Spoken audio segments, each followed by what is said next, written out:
Welcome to the Classroom 1. In this classroom, we will try to understand what is community. Community is about people, basically a group of people.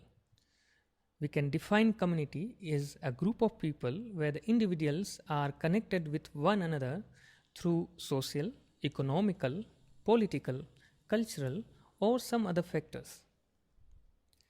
These communities or a group of people could be either a very formal group of people where the individuals are well organized in a group, or it could be even a smaller group of individuals who are loosely connected. Let us take some examples. Let's take an example of women's self-help group. In our country, it is a common strategy for women to form self-help groups. In a self-help group, usually women come from the same area, same locality.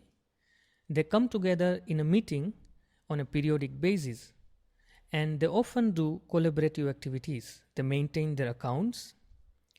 They, if needed, can go to a nearby health center demanding their rights or discussing the issues affecting their health. And so, these women members know each other very well. So this is an example of a strategy where the community is well organized. Let's look at another example. We can take an example of a health facility. See, for example, here is a PHC, Primary Health Center, in a Gubi Taluka of a Tumkur district.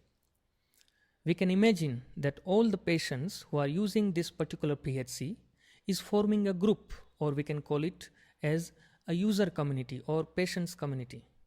However, unlike an earlier example of women's self-help groups, these people, the patients, not necessarily know each other well because the patients come from different villages covered by this PHC. So this is an example where the people within the group are not so well connected with one another. So the interesting question while studying any group is, what is it that defines this particular group or a community? We show that both the earlier examples are different from each other. So is it an age group which connects the people to form a group? Is it a place of stay, a particular district or particular taluka? Is it about caste? Is it a caste-based group? Or is it a group of people who speak particular language? Is it about income? Is it about religion? Or is it about something else? Hence, in a summary, in this particular classroom, we learned that community is a group of people.